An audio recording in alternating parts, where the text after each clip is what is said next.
혼자 있는 게 좋다는 걸. 이상하게도 우리는 설명해야 하는 세상에 살고 있습니다. 왜 안 나와? 집에만 있으면 인생 손해야. 사람 좀 만나야지. 근데 이상한 건 이거예요. 밖에 나가서 에너지가 오히려 빠지는 사람이 분명히 있는데도 우리는 그걸 의지 부족으로 착각한다는 거죠. 오늘은 그 착각을 끝내겠습니다. 약속이 취소되거나 내가 먼저 취소했을 때 그 순간이 왜 그렇게 달콤한지, 그게 게으름이 아니라 어떤 사람에게는 정상적인 회복 시스템이라는 걸요. 먼저 한 장면부터 시작해 볼게요. 당신 폰에 모임 알림이 떠요. 그냥 커피 한 잔인데도 머릿속에서 갑자기 체크리스트가 자동 실행됩니다. 오늘 뭐 입지? 나가면 차 안 막히나? 어디서 만나지? 대화 주제를 뭘로 하지? 집 오면 언제 쉬지? 여기서 중요한 포인트. 이건 사교성이 부족해서가 아니라 에너지 계산이 정확해서 그래요. 당신 뇌가 이미 알고 있는 겁니다. 이번 외출은 비용이 꽤 크다. 그리고 그때 카톡이 하나 더 옵니다. 야, 너 요즘 왜 이렇게 안 나와? 그 순간부터 약속은 만남이 아니라 재판이 됩니다. 내가 왜 이렇게 사는지 설명해야 하고 내 선택이 틀린 선택인 것처럼 느껴지죠. 근데요, 여기서 진짜 질문은 왜 집이 좋냐가 아닙니다. 진짜 질문은 이거예요.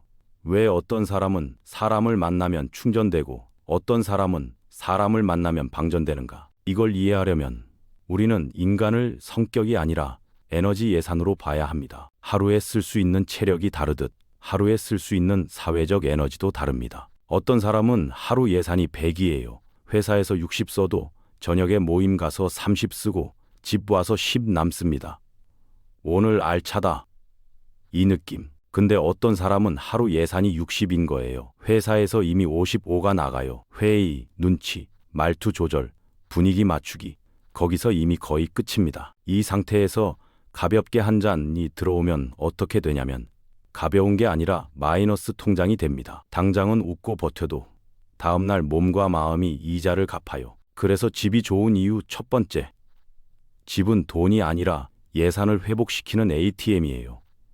밖에서는 계속 빠져나가는데 집에 들어오는 순간부터 다시 쌓입니다. 두 번째 이유. 집은 단순히 편해서가 아니라 결정이 줄어드는 곳입니다. 밖에 나가면 결정이 너무 많아요. 오늘 표정은 몇 %로 웃을지, 리액션은 어느 타이밍에 넣을지, 말 끊지 않고 들어야 할지, 끼어들어야 할지, 농담을 받아줄지, 넘길지, 거절을 부드럽게 할지, 확실하게 할지. 이걸 다 자연스럽게 한다고 생각하죠? 아니요. 어떤 사람에겐 이게 엄청난 작업입니다. 그래서 집이 좋은 이유. 두 번째, 집에서는 내가 누구를 연기할 필요가 없어요. 굳이 밝게 굴지 않아도 되고, 굳이 말로 채우지 않아도 되고, 굳이 분위기를 책임지지 않아도 됩니다. 여기서 많은 사람들이 착각하는 게 하나 있어요. 조용한 사람은 할 말이 없는 사람이라고 생각하죠. 근데 실제로는 반대인 경우가 많습니다.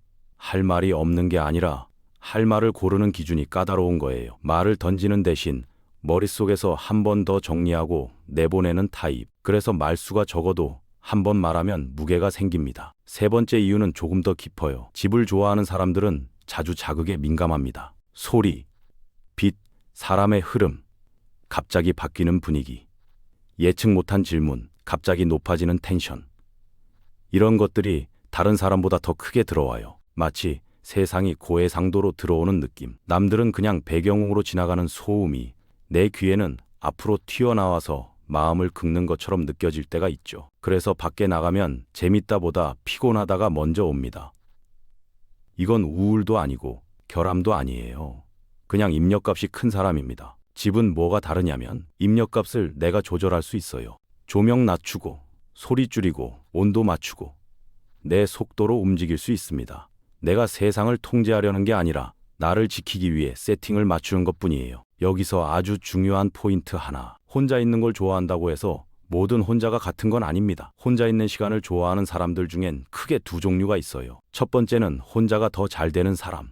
혼자 있어야 머리가 정리되고 감정이 가라앉고 집중이 살아나는 사람. 두 번째는 혼자가 덜 아픈 사람. 혼자 있으면 편하다기보다 덜 불안하고 덜 상처받는 사람. 둘 다 이상한 게 아니에요.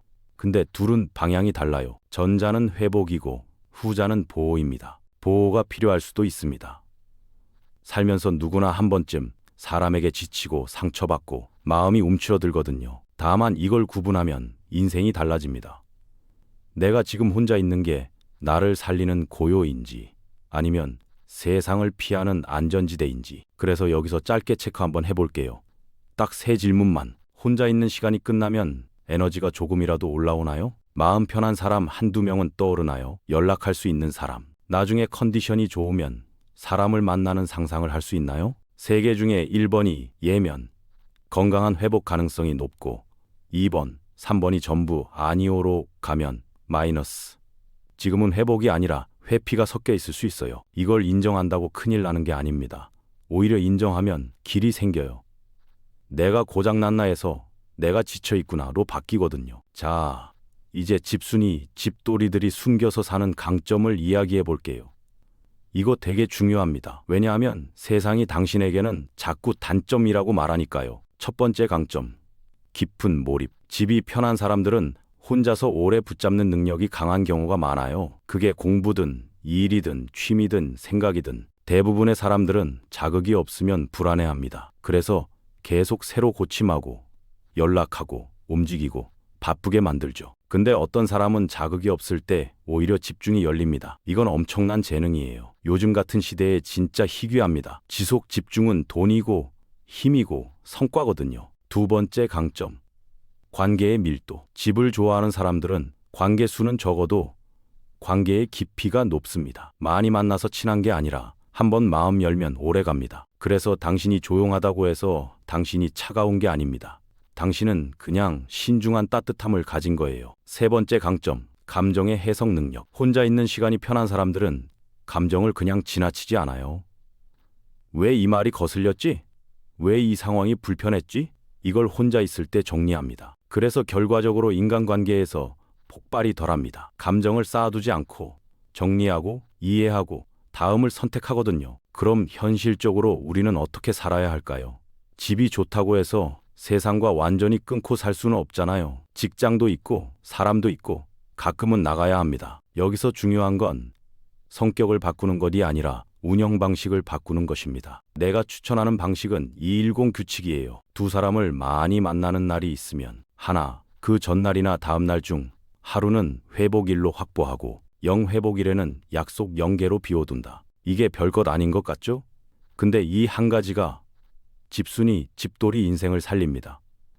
왜냐하면 당신은 연속 외출해서 무너지는 타입일 가능성이 크거든요. 두 번째 팁, 초대에 답장하는 3단계를 만들어 두세요. 1단계 바로 대답하지 않고 30분에서 1시간 정도의 텀을 줍니다. 2단계 일정이 아니라 에너지 상태를 먼저 체크해요. 3단계 갈 거면 시간 제한을 걸고 가요. 예를 들어 2시간 정도로요. 모임은 끝까지 버티기가 아니라 내가 괜찮은 상태로 들어갔다가 괜찮은 상태로 나오는 것이 목표입니다. 세 번째 팁, 거절문을 한 문장으로 고정하세요.